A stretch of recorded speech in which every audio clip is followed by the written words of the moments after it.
से रिजल्ट बाहर से प्रिलिमिनरी माने भाइबा रिजल्ट बाहर साला ପରେ ତା सेमिनार करतो से पूरा से जो सागुणा जेंति खाउ नथला बसी से तार सोशल मीडिया टाइप कर दे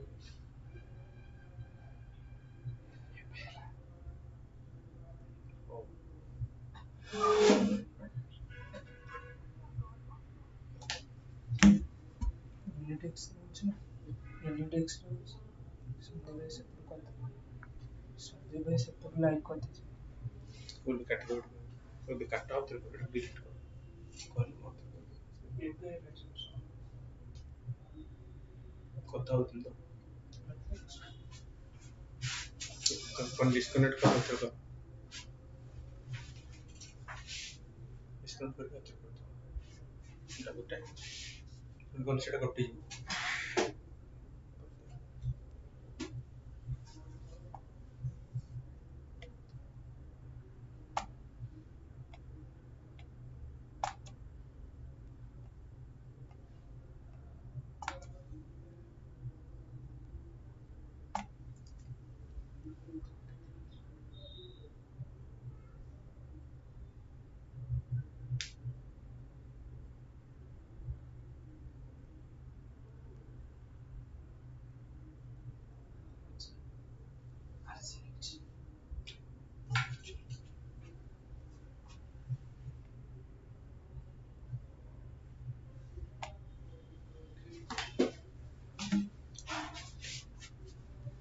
Good morning.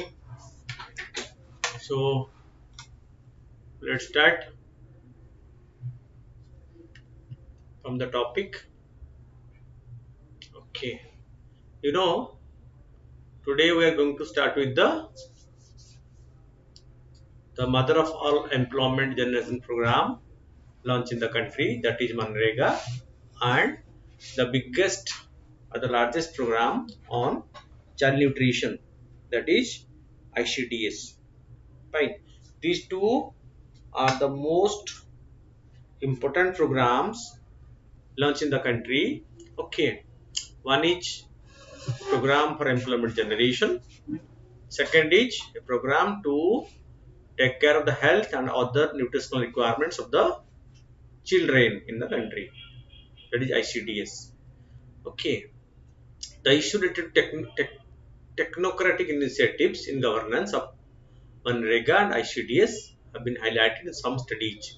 A recent article by Tapasya of the Reporters Collective highlights some alarming technocratic proposals for ICDS. And this is the portion tracker. You know, so India is house to the largest number of malnourished children in the world. Although we are a food surplus country, but availability is not the matter. The matter is accessibility. And so India is the house to the maximum number of children suffering from malnutrition. And you know, stunted physical growth also resulted in weak mental growth. Fine. So the portion tracker has been launched, a central platform to monitor all nutrition initiatives, including the ICDS. So how the ICDS is one of the oldest program for the children for their holistic development as launched by the central government, and this portion tracker has been launched to monitor all nutrition initiatives launched by the government, including ICDS, rolled out by the Ministry of Women and Child Development through National E-Governance Division or NEGD. Fine. Technology under portion tracker is being leveraged for dynamic identification of stunting, wasting, underweight prevalence among children, and last mile tracking of the nutrition service delivery. Fine. You know, government is much worried about the present situation where so the number of children suffering from malnutrition is on increasing trend. So although government has launched so many programs from the Anganwadi to the midday meal scheme, okay, but uh, this malnutrition is not finding a way out. That's why, so whether the program is being properly implemented or not, or what are the drawbacks or limitations for which the program is being not that effective, so is to be tracked by the portion tracker. Fine. Technology used under portion tracker is being leveraged for dynamic identification of the stunting. So why? What are the reasons behind that? Wasting, underweight prevalence among children, and last mile tracking the nutrition service delivery. When the service launched by the government are being properly delivered or not is to be tracked by the portional tracker. Okay, the technical initiative launched by the government. Fine. Then significance, the portional tracker is a job aided Anganwadi worker for efficient delivery of services along with reflection of their efforts. It is a critical and beneficiary centric service delivery. Portion tracker is an important governance tool because tracking the last mile delivery of the services is the most important initiative launched by the government. Then issue, as per Union Government Circular, the updating of Aadhaar of ICDS right holders, including children, on the postal tracker is mandatory. The subsequent central fund for supplementary nutrition to state is being made content on this. Nearly 3/4 of children between the age of 0 to 5 years do not have Aadhaar cards, and Supreme Court orders specify that children cannot be denied their right due to lack of Aadhaar. And the government responded saying that only the Aadhaar of the mother need to be authenticated at Anganwadi. Although the child don't have an Aadhaar identification, but if the mother's Aadhaar card is linked to that, or is the only requirement to provide the benefit to the child, because all the childs are not having the Aadhaar card. So if Aadhaar card is made mandatory to provide the service to the child, okay, launched by the government, it may not be possible to provide the facility to all. Keeping that in view, the government has decided that the Aadhaar card of the mother is enough to provide the facility to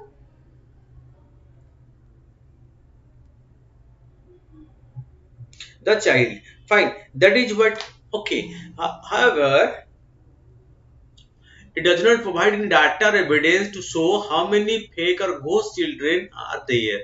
Study reported that biometric of 42% of the users do not work on the first attempt. That's why doubt have been casted over the problem. Maybe some bogus beneficiary are there, so who are getting the benefits without any commensurate return to the system. The study reported, as per the National Family Health Survey, 36% of the children under the age of 5 are stunted, and nearly one-third of children in this age group are underweight. These are pre-pandemic numbers, and this could have worsened in the pandemic because this report was prepared based on the data collected before the pandemic period, and in the pandemic the situation might have been further aggravated. Fine.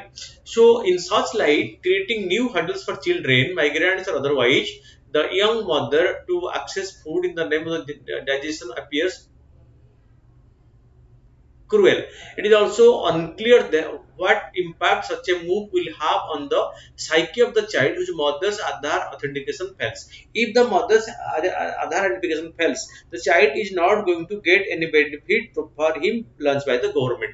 This will definitely bring a traumatic condition for the child because he will be denied the basic minimum support the government intends to provide it to the child.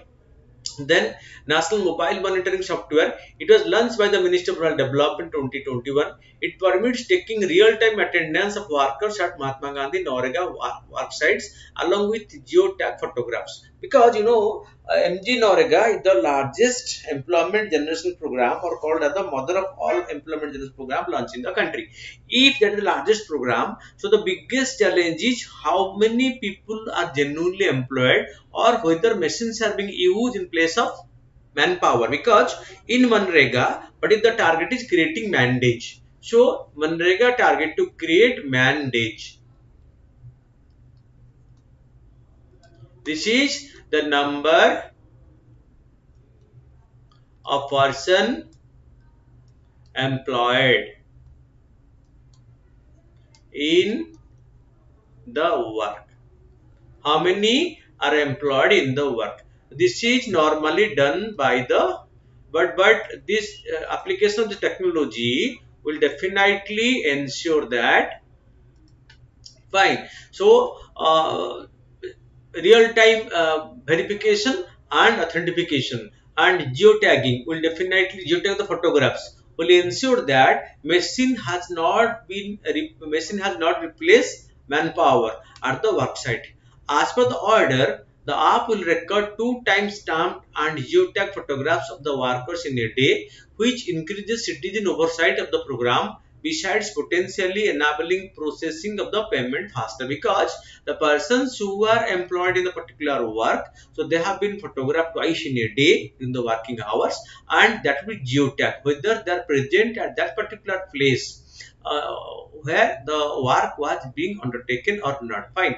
The app helps in increasing citizen oversight of the program. Okay, it is aimed at bringing more transparency and ensuring proper monitoring of the scheme. It is applicable for Mahatma Gandhi Narega workers for all states. Sir, I'm in a class. We'll call you back after 1 hour.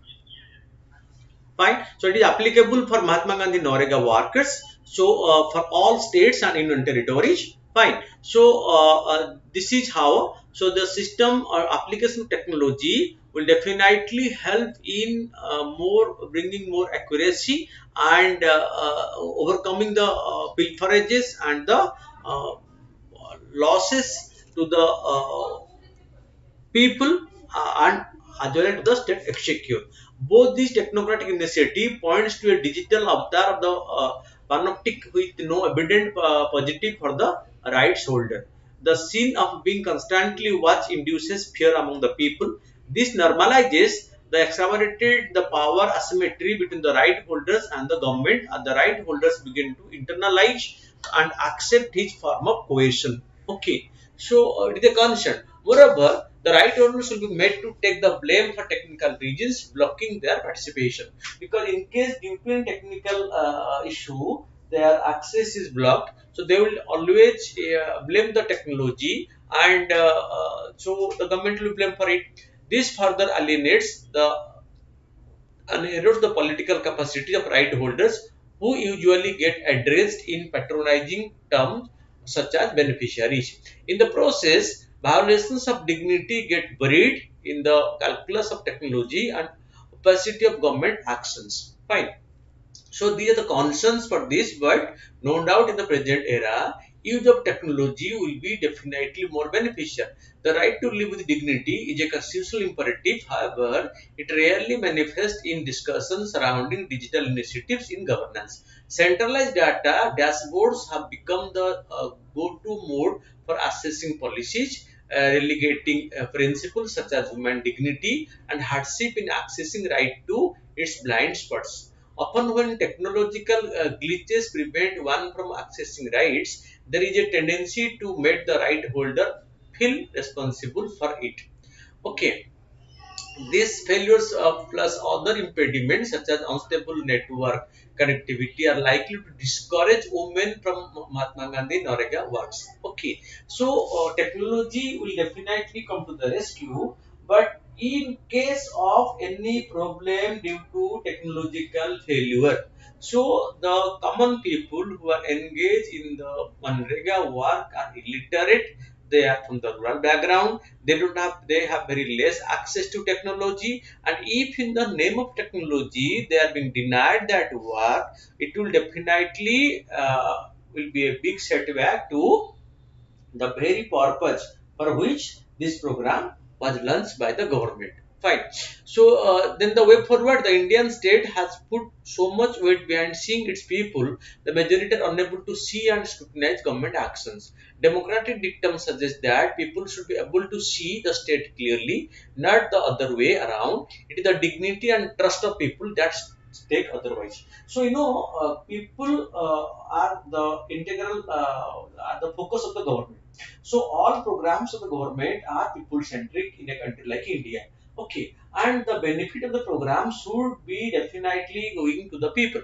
If the people get the benefit, okay, and we can add technology to this to ensure that the benefit of technology goes to the people. So that is the focus. Then using technology, so in place of facilitating the work, if the use of technology brings hindrances or obstruction to the work, and in the name of technology the beneficiary are being harassed or they are not getting the real benefit, then the whole purpose of this technology addition to this mega employment generation programs, and that program for health of the child should not be encouraged. But no doubt, in the age of technology, we should use technology and ensure that the technological tools are properly used to the benefit of all. Fine. Moving to the next issue, it is about the big news, like the new president, Madam Draupadi Murmu, so became the president of India. Okay, India being the republic where the head of the state holds an elected office, and the election of the Draupadi Murmu to the top office so manifests that anyone can see a dream in India, and that dream fulfillment the dream is possible only in India, irrespective of the background where he or she is born and the family background. So one can reach the highest post only through education and improvement. Fine. Recently, the former Jharkhand governor and National Democratic Alliance candidate Draupadi Murmu was elected the 15th president of India. And yesterday, she had taken the oath and became the 15th president of India, occupying the Raisina Hill. So some information on her. She is from Odisha's Morvan districts. She is also the first tribal woman to be elected to the position and the youngest as well. So the youngest president of India. Okay. She hails from the Santala tribe. Okay. She holds the record of being the only governor of Jharkhand till date to complete a full tenure. So when she was the governor of Jharkhand, she was able to complete full 5-year tenure. Then the president of India, under the Constitution of India, there shall always be president of India under Article 52 of the Constitution, being the highest office holder in the country, the first citizen and the topmost office bearer in the country. He holds the highest elective office in the country and is elected in accordance with the provisions of the Constitution and the Presidential and Vice Presidential Election Act 1952. The Act is supplemented by the provisions of the Presidential and Vice Presidential Elections Rules 1974, and the said Act under the rules form a complete code regulating all aspects of the conduct of election to the office of the president. Fine. So because she holds the constitutional post and in India the elected post, so in the constitution has clearly mentioned the details of the election and how it will be conducted and how long she will be holding the post. The president elected by an electoral college. Fine. This is very important. President elected by an electoral college, not by the electorates, but by an electoral college. Okay, consisting of elected MP of both the House of Parliament and elected MLAs of the all the states as well as Delhi and Puducherry. Nominated members of Rajya Sabha, Lok Sabha and Assembly and members of State Legislative Council are not part of the electoral college. So this is what only elected members, nominated members in the Lok Sabha, in the Rajya Sabha and in the Legislative Council of the states are not allowed to participate, okay, in the election of the president. Okay, then who conduct the election? Under Article 324 of the Constitution, the authority to conduct the election to the office of the president is with the Election Commission of India. The ECI so declare the election date and conduct the election. Okay, so the Election Commission of India conduct the election to the highest office in the country along with so the election to the parliament, to the state assembly, the election of the president, vice president are also conducted by the Election Commission of India. Fine. The president shall hold office for a term of 5 years from the date on which he or she does okay enter upon the office. Fine. She shall however continue to hold office notwithstanding the expiry of the term until the successor enter upon the office. Article 56 of the Constitution say so. The office will continue till the successor enter into the office because so the charge is to be handed over to the next president elect after taking the oath. Okay, so this is where so as per, and the process is known as the proportional representation system. The president of India elected by electoral college following the proportional representation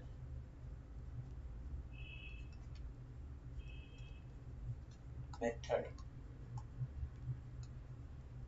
by single transferable vote.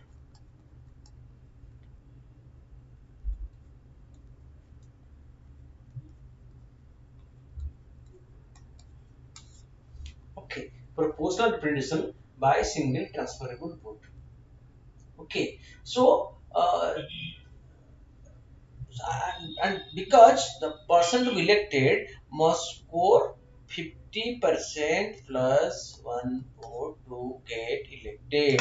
That is what is the condition. Unlike the first past the post system in which the MP, MLA and other representatives in India are elected. Fine. This is the different election method followed in India to elect the president, vice president and the Rajya Sabha members. Then coming to the next important question is simultaneous election. The discussion going on to conduct or holding simultaneous election to the parliament and assembly pools. Okay, so it has been referred to the Law Commission of India so that particular roadmap and framework can be worked out. Fine. No, election is held at regular interval in India to parliament and to the state legislative assembly. Okay, so the election to the parliament is called as general election, and the election to the state assembly to the assembly election, and in some instances, okay, so the election to the parliament and state assembly are held simultaneously in.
Okay, after one nation card, one rank, one pension. Okay, so one nation, one taxation system. So right now, government at the center, they are voting for one nation, one election. Fine. Simultaneous pool to state and Lok Sabha is not newly conceived. In fact, simultaneous elections have previously been conducted in India in 1952, 57, 62, and 67. Okay, soon after, these norms were discontinued following the dissolution of some assembly is between 1968 and 69. So, otherwise, during the first formative years of Indian Republic, parliamentary democracy, election to the state and the parliament elections were held simultaneously. Okay, but after some assembly dissolved midway, so assembly election took place in the states at different times. So that led to the disorder in the system where parliament election is held at different time and assembly election is held at different time. Okay. The idea of reverting to simultaneous pool was mooted in the annual report of the Election Commission in 1983. The Law Commission report also referred it in 1999. Okay, and the present BJP government, after coming to power in 2014, has put forward a strong pitch for conduct of the simultaneous election in the country for both the parliament or Lok Sabha and the state legislative assemblies. So this is the present government's idea that let the election to the parliament, especially Lok Sabha and the state assembly, be held simultaneously, one nation, one election. In 2018, the Law Commission submitted a draft report endorsing the implementation of the simultaneous pool, recommending changes in the electoral law and articles pertaining to the same. It examined legal and constitutional constraints and solutions related to the conduct of simultaneous election. The Law Commission has suggested that simultaneous election can only be held through appropriate amendment to the Constitution. The Commission further opined that at least 50% of the states must ratify the constitutional amendment. So, simultaneous election can be arranged for the Lok Sabha and the State Assembly. So an amendment is to be made, and that amendment is approved by half of the state, 50% of the state must consent to the amendment. Then it can be implemented to conduct simultaneous poll for the Lok Sabha and the State Assembly. Okay, so what is one nation one election system? The current electoral system of the country holds separate polls for the Lok Sabha and State Assembly in a gap of 5 years. When the tenure of the lower house of the State Assembly concludes, or either of them is dissolved prematurely. The term of the State Assembly may not necessarily be synchronous with one another or that of the Lok Sabha. As a result, the mammoth task of conducting election goes round the year. So this year it is the election to the Lok Sabha. After 2 years, so after 1 year, there is election to the one particular specific state assembly. The next year there is the election to some other state assembly. This goes on till the next Lok Sabha election approaches. Fine. That means so regular interval election to the state assembly took place because the tenure of all the state assembly are not synchronous and they expire at different period. One nation, one election, which is the simultaneous election to be held in all states and Lok Sabha in the gap of 5 years. This will involve the restructuring of the Indian election cycle in a manner that election to the state and center synchronizes. This could mean that the voter will cast their vote for electing members of the Lok Sabha and State Assembly on a single day and the single time. So advantage is that so this will save huge amount of money. This will not derail the implementation of the administrative developmental program in the name of model code of conduct. This will check the unnecessary deployment of the security forces on election duty. So and overall, so not only financial, it will save from the financial point, it will also save the manpower as well as this will bring more synchronization in the electoral system and may bring more stability, okay, at the national and the state level. That is what is being advocated.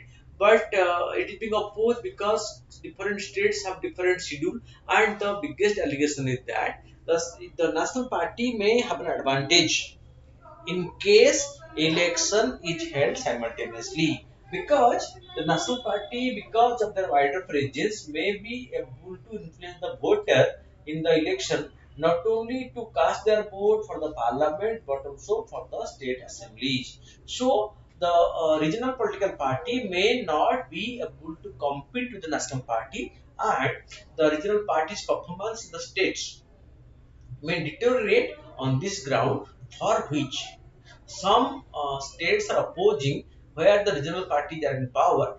They apprehend that this may affect the possibility of uh, the regional party getting that majority in the state assembly and rule on a for a long period. That is what it is being opposed by some party. But into the system, we should have more deliberation because the law commission favored this election commission given the proposal.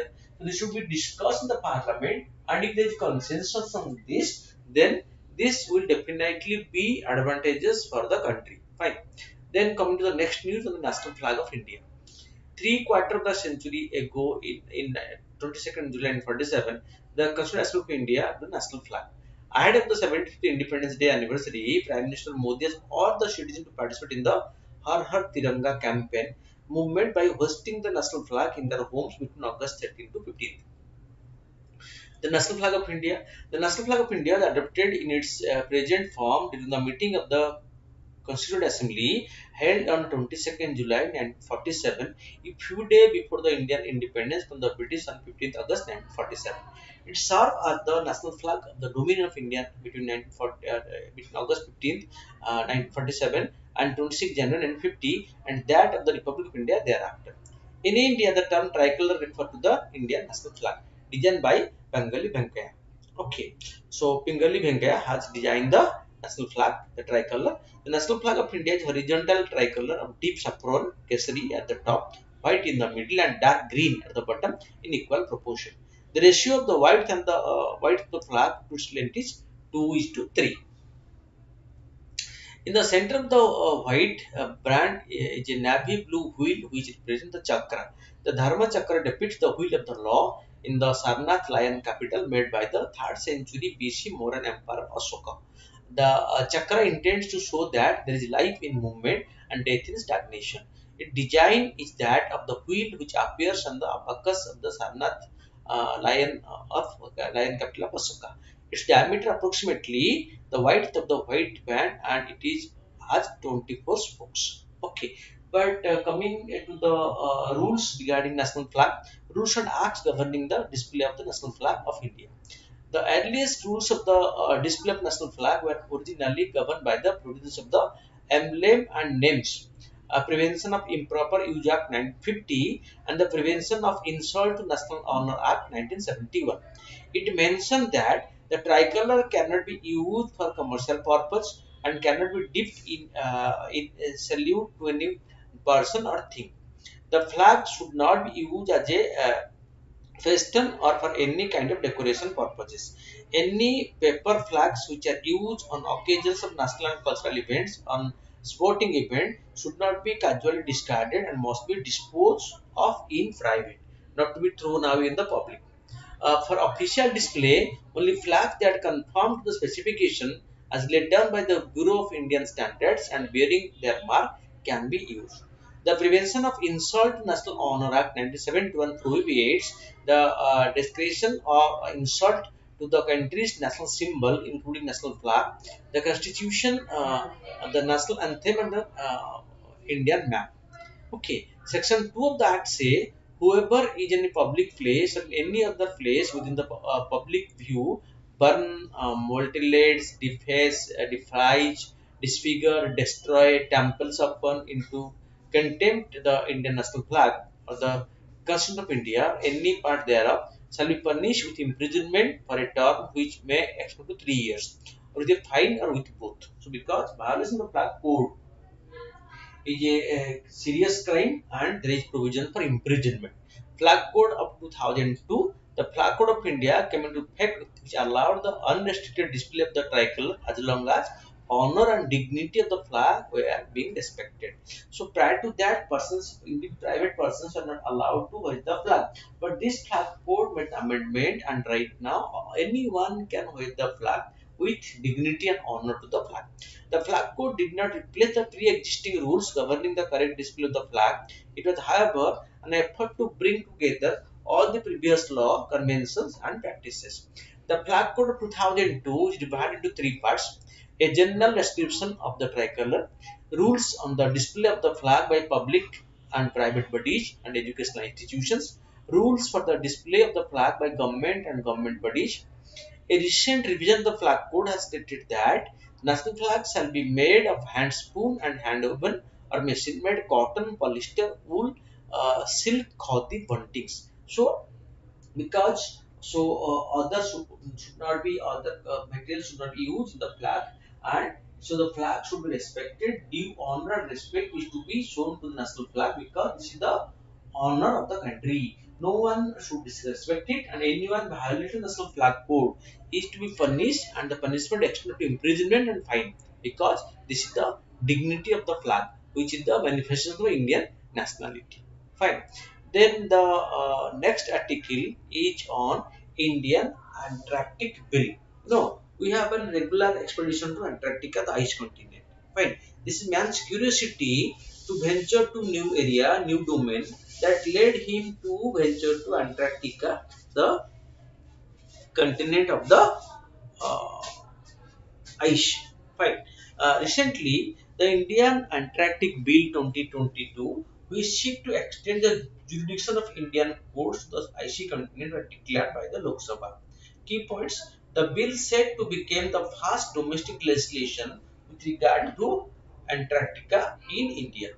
What is the aim of this particular bill? So, promoting Antarctica as a natural region that is devoted to science and peace, and to ensure that Antarctica does not become the scene of international discord as the competition is growing in this particular domain among the country. So how to check it? Fine. Then the purpose of the bill The bill seeks to give effect to the Antarctica Treaty, which was signed in 1959 by 12 countries.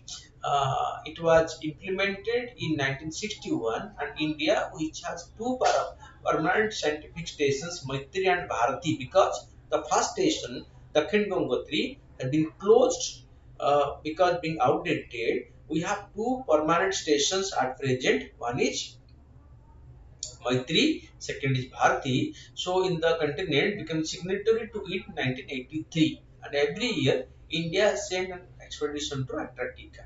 Near the bill, there is growing concern over preserving the pristine Antarctic environment and ocean around Antarctica from the exploration of marine living resources and human presence in Antarctica. In the future, the private ship and aviation industry will also start operation and promote tourism and fishing in Antarctica, which needs to be regulated because unregulated activity in the ice continent will be ecological disaster for mankind. Fine. Need to the bill, there is growing concern over preserving the pristine Antarctic environment and ocean around Antarctica from exploration and marine living resources and human presence in Antarctica. In the future, so private ship aviation industry will also start operation and promote tourism and fishing in Antarctica, which needs to be regulated. Importance of global warming and melting glaciers for India. Fine.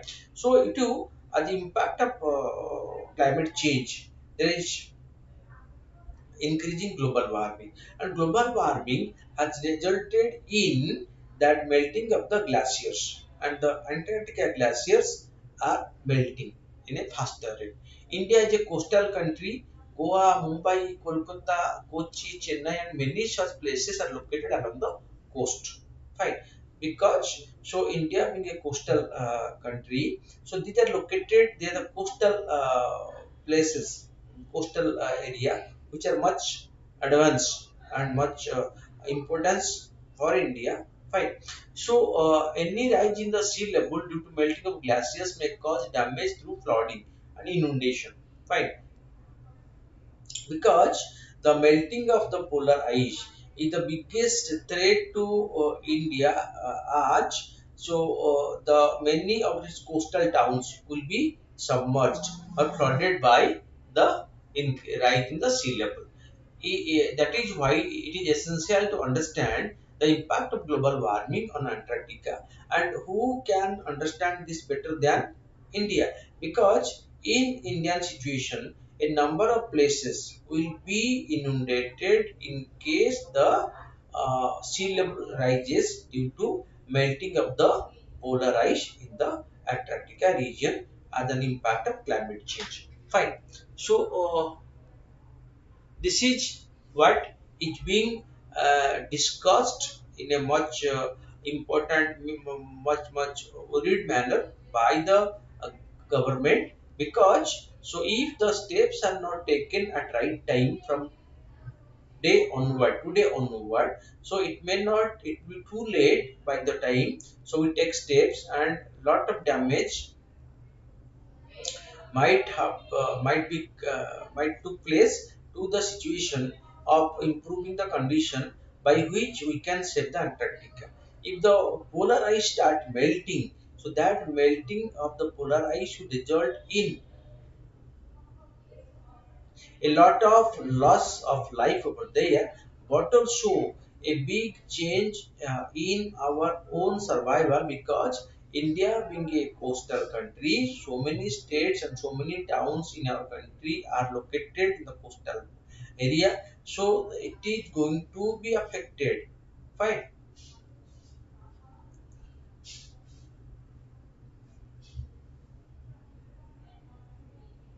Fine. So this is the big concern about the Indian Antarctic bill. Okay. So then coming to the questions of today,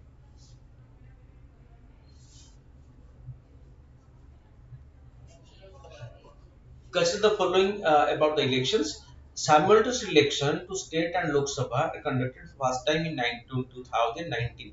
This is wrong, because earlier, as you told, so 4 times in the past history, so simultaneous elections were conducted. So in the country immediately after election, Article 172 and 83 gives the duration of the House of Parliament and guarantee a 5-year term to both the elected Lok Sabha and state assemblies. Okay, is right. Article 80 of the Indian Constitution deals with the powers of the President to summon parliamentary sessions not exceeding a gap of more than 6 months. Because in one session and the other, the gap should not be more than 6 months. Fine. So this is 2 and 3 are right. So answer is B. Because the elections simultaneously conducted in the post immediately 1952, 1957. So the elections are conducted much earlier. Then coming to the question number 2 about the national flag. It was adopted by the Constituent Assembly on 26 July 1947. Yes, before India got independence. It was designed by Bengali Venkaya. So both are correct. So answer is C. Consider the following statement regarding Jawaharlal Nehru Port. JNP has become the first major port of the country to become 100% landlord ports, having all berths being operated on PPP model, fine, public-private partnership model. It is ranked 26th among the top 100 global ports as per the Lloyd list. Currently, 5 container terminals are operational at Jawaharlal Nehru Port, which only one is port owned and 4 are privately. So government of India allowed private sector participation in container terminals and port development. So there is a big prospect for development of ports in the country, and government want to involve the private sector in the development of ports, and that has given us tremendous results. So all the three are correct. Coming to 4, about this wormholes, it was discovered by Flam in 1916. So it is visualized as a tunnel with two ends at separate points in the space-time.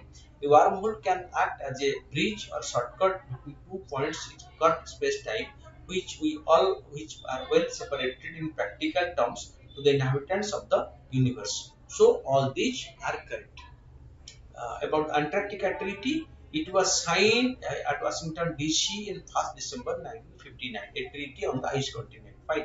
India signed the Antarctica Treaty in 1983 and received the consultative status in 1983. India established its first station at the Gangotri, and subsequently it had added 2 more stations named as Maitri and Bharati. The very first stations of India, the Gangotri, became dysfunctional because it was outdated, and right now India has 2 functional Antarctica stations, one at Maitri, second is Bharati. So both 1 and 2 are correct.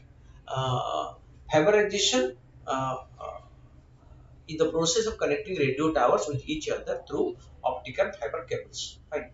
Fiberization provides additional bandwidth and more robust backhaul support. Okay. So India's fiber kilometer per capita is higher than other key markets because our technology has not been that made cost effective. So it is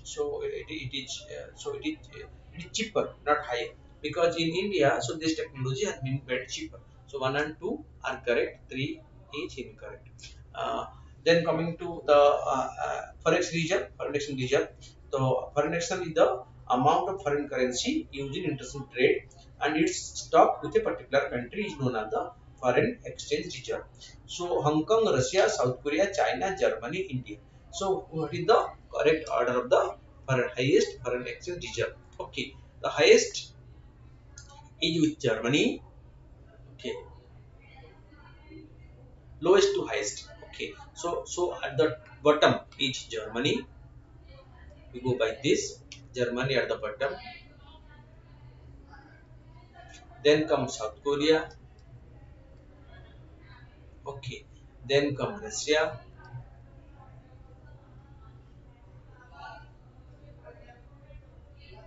Okay,